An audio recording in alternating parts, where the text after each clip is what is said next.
Bienvenue sur la chaîne L'Esprit Philo. Aujourd'hui, on va continuer la série sur les discours de Zarathustra dans le livre Ainsi parlait Zarathustra de Friedrich Nietzsche. Des chers de la vertu est l'une des critiques les plus incisives de Friedrich Nietzsche contre la morale traditionnelle et les valeurs de la vertu prônées par la société de son temps. Dans cette partie, Nietzsche s'attaque aux fondements moraux hérités de la tradition judéo-chrétienne et de la philosophie occidentale, en mettant en lumière leur caractère restrictif et aliénant.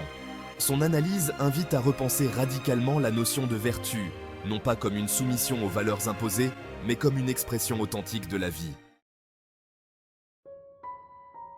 Texte de l'auteur. Des chers de la vertu. On vantait à Zarathustra un sage que l'on disait savant à parler du sommeil et de la vertu, et, à cause de cela, comblé d'honneur et de récompenses, entouré de tous les jeunes gens qui se pressaient autour de sa chaire magistrale.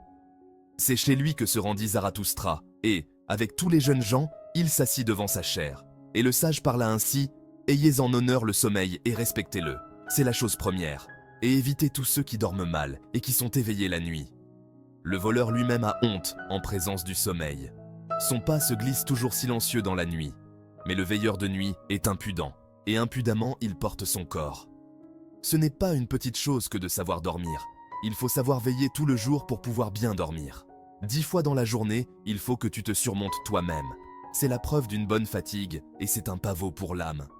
10 fois il faut te réconcilier avec toi-même, car s'il est amer de se surmonter, celui qui n'est pas réconcilié dort mal. Il te faut trouver 10 vérités durant le jour, autrement tu chercheras des vérités durant la nuit, et ton âme restera affamée. 10 fois dans la journée, il te faut rire et être joyeux, autrement tu seras dérangé la nuit par ton estomac, ce père de l'affliction. Peu de gens savent cela, mais il faut avoir toutes les vertus pour bien dormir. Porterai-je un faux témoignage? Commettrai-je un adultère? Convoiterai-je la servante de mon prochain? Tout cela s'accorderait mal avec un bon sommeil. Et si l'on possède même toutes les vertus, il faut s'entendre à une chose, envoyer dormir à temps les vertus elles-mêmes. Il ne faut pas qu'elles se disputent entre elles, les gentilles petites femmes. Et encore à cause de toi, malheureux, paix avec Dieu et le prochain, ainsi le veut le bon sommeil, et paix encore avec le diable du voisin. Autrement, il te hantera de nuit. Honneur et obéissance à l'autorité, et même à l'autorité boiteuse. Ainsi le veut le bon sommeil. Est-ce ma faute si le pouvoir aime à marcher sur des jambes boiteuses? Celui qui mène paître ses brebis sur la verte prairie sera toujours pour moi le meilleur berger. Ainsi le veut le bon sommeil. Je ne veux ni beaucoup d'honneur, ni de grands trésors. Cela fait trop de bile. Mais on dort mal sans un bon renom et un petit trésor. J'aime mieux recevoir une petite société qu'une société méchante. Pourtant, il faut qu'elle arrive et qu'elle parte au bon moment. Ainsi le veut le bon sommeil. Je prends grand plaisir aussi aux pauvres d'esprit. Ils accélèrent le sommeil. Ils sont bien heureux, surtout quand on leur donne toujours raison. Ainsi s'écoule le jour pour les vertueux.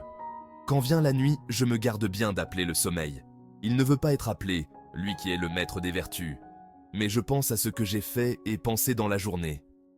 En ruminant mes pensées, je m'interroge avec la patience d'une vache, et je me demande, quelles furent donc tes 10 victoires sur toi-même? Et quelles furent les 10 réconciliations et les 10 vérités, et les 10 éclats de rire dont ton cœur s'est régalé? En considérant cela, bercé de 40 pensées, soudain, le sommeil s'empare de moi, le sommeil que je n'ai point appelé, le maître des vertus. Le sommeil me frappe sur les yeux, et mes yeux s'alourdissent. Le sommeil me touche la bouche, et ma bouche reste ouverte. En vérité, il se glisse chez moi d'un pied léger, le voleur que je préfère. Il me vole mes pensées, j'en reste là debout, tout bête comme ce pupitre. Mais je ne suis pas debout longtemps que déjà je m'étends. Lorsque Zarathustra entendit ainsi parler le sage, il se mit à rire dans son cœur, car une lumière s'était levée en lui. Et il parla ainsi à son cœur, et il lui dit, « Ce sage me semble fou, avec ses 40 pensées, mais je crois qu'il entend bien le sommeil. Bienheureux déjà celui qui habite auprès de ce sage. Un tel sommeil est contagieux, même à travers un mur épais. Un charme se dégage même de sa chaire magistrale. Et ce n'est pas en vain que les jeunes gens étaient assis au pied du prédicateur de la vertu. Sa sagesse dit, veillez pour dormir. Et en vérité, si la vie n'avait pas de sens, et s'il fallait que je choisisse un non-sens, ce non-sens-là me semblerait le plus digne de mon choix. Maintenant je comprends ce que jadis on cherchait avant tout, lorsque l'on cherchait des maîtres de la vertu. C'est un bon sommeil que l'on cherchait et des vertus couronnées de pavots. Pour tous ces sages de la chair, ces sages tant vantés, la sagesse était le sommeil sans rêve. Ils ne connaissaient pas de meilleur sens de la vie. De nos jours encore, il y en a bien quelques autres qui ressemblent à ce prédicateur de la vertu, et ils ne sont pas toujours aussi honnêtes que lui. Mais leur temps est passé. Ils ne seront pas debout longtemps, que déjà ils seront étendus. Bienheureux les assoupis, car ils s'endormiront bientôt. Ainsi parlait Zarathustra. La critique des prédicateurs de la vertu, l'illusion de la morale traditionnelle. Dans Des chers de la vertu, Nietzsche commence par critiquer les prédicateurs de la vertu, ces figures morales qui enseignent ce que la société considère comme bien ou moral. Ces prédicateurs sont, selon Nietzsche, les représentants d'un système de valeurs qui prône la soumission, l'obéissance et l'autorenoncement. Ils prêchent une vertu qui consiste principalement à se conformer à des normes sociales et religieuses rigides en étouffant les instincts et les désirs naturels de l'individu. Nietzsche considère ces chers de la vertu comme des instruments de contrôle social, conçus pour maintenir l'ordre en inhibant la puissance et la créativité de l'individu. La vertu, telle qu'elle est prêchée, est une force conservatrice qui impose des limitations et des interdits. Elle est fondée sur la culpabilité et la peur, deux éléments que Nietzsche voit comme profondément aliénants. Pour lui, ces prédicateurs de la vertu ne font que perpétuer une morale de faiblesse, une morale qui nie la vie en faveur de la sécurité et de la conformité. La morale traditionnelle, selon Nietzsche, transforme l'individu en un être docile, prêt à accepter passivement les valeurs dominantes sans les remettre en question. Elle valorise la modestie, l'humilité et la soumission, des qualités qui, bien que louées par la société, sont perçues par Nietzsche comme des manifestations d'une volonté affaiblie. En glorifiant ces vertus, les prédicateurs renforcent une moralité qui diminue l'énergie vitale de l'homme et le détourne de son véritable potentiel créatif. La morale du renoncement, une négation de la vie. Un aspect central de la critique nietzschéenne dans cette section est la condamnation de la morale du renoncement. Cette idée que la véritable vertu réside dans l'abnégation de soi, dans le sacrifice de ses désirs et de ses instincts pour un idéal supérieur. Nietzsche voit dans ce renoncement une forme de négation de la vie, une manière de refuser les aspects les plus dynamiques et passionnés de l'existence. Les chers de la vertu enseignent que pour être bon, l'individu doit renoncer à ses désirs, maîtriser ses passions et se conformer à une norme extérieure. Ce renoncement est présenté comme un acte noble, mais pour Nietzsche, il s'agit en réalité d'une mutilation de l'esprit et du corps.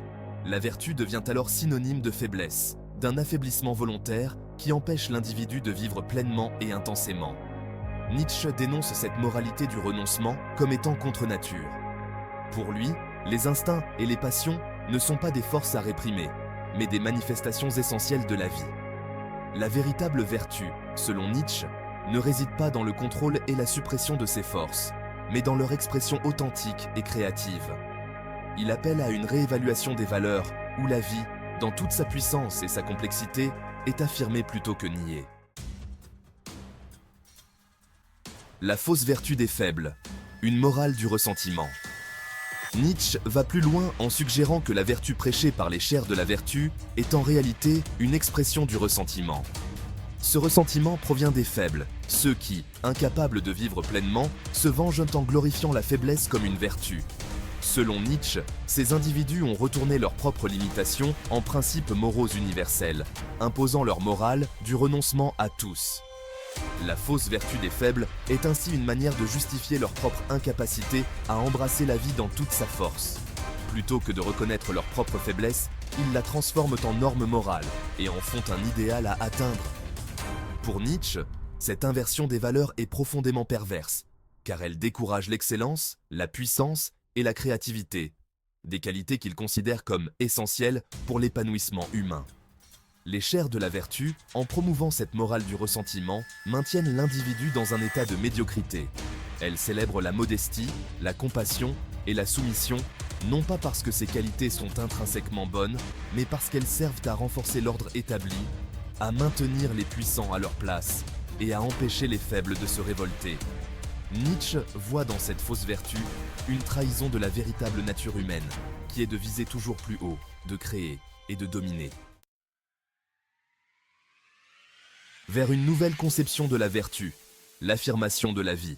Face à cette critique acerbe des chers de la vertu, Nietzsche propose une nouvelle conception de la vertu, une vertu qui ne se fonde plus sur le renoncement et l'obéissance, mais sur l'affirmation de la vie.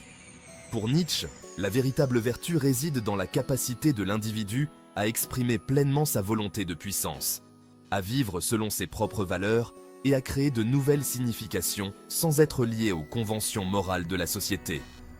Cette nouvelle vertu est celle du surhumain, l'homme supérieur qui a transcendé la morale des faibles pour embrasser une morale de la puissance.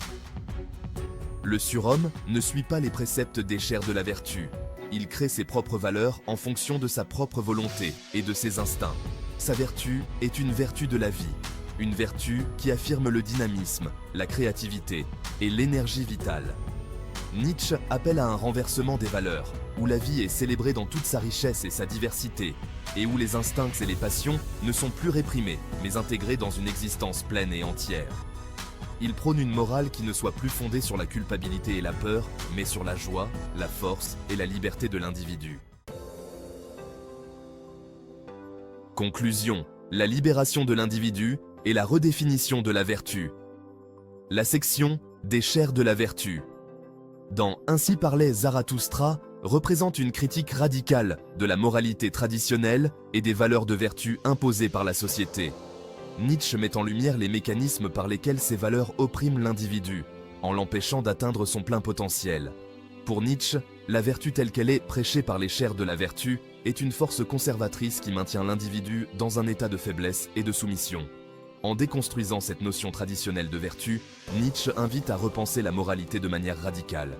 Il appelle à une réévaluation des valeurs où la vie elle-même, avec toutes ses contradictions, ses passions et ses forces, est placée au centre. Cette nouvelle vertu n'est plus une question de conformité à des normes extérieures, mais de fidélité à soi-même, à ses instincts et à sa volonté de puissance. Dans cette perspective, la libération de l'individu passe par le rejet des chers de la vertu et l'affirmation d'une morale qui célèbre la vie et la créativité. Nietzsche propose ainsi une voie vers une existence plus authentique et plus intense, où l'individu n'est plus esclave des valeurs héritées, mais devient créateur de ses propres valeurs. Cette transformation est essentielle pour atteindre l'idéal du surhumain, cet individu qui transcende les limitations humaines pour embrasser pleinement la vie dans toute sa richesse et sa diversité. La critique de Nietzsche dans Des chers de la vertu reste pertinente, car elle remet en question les fondements mêmes de notre moralité et nous pousse à interroger les valeurs que nous tenons pour acquises. En rejetant la morale du renoncement et en affirmant la vertu de la vie, Nietzsche ouvre la voie à une nouvelle conception de l'existence, plus libre, plus puissante et plus créative. N'oublie pas de t'abonner et d'activer la cloche pour ne rien rater.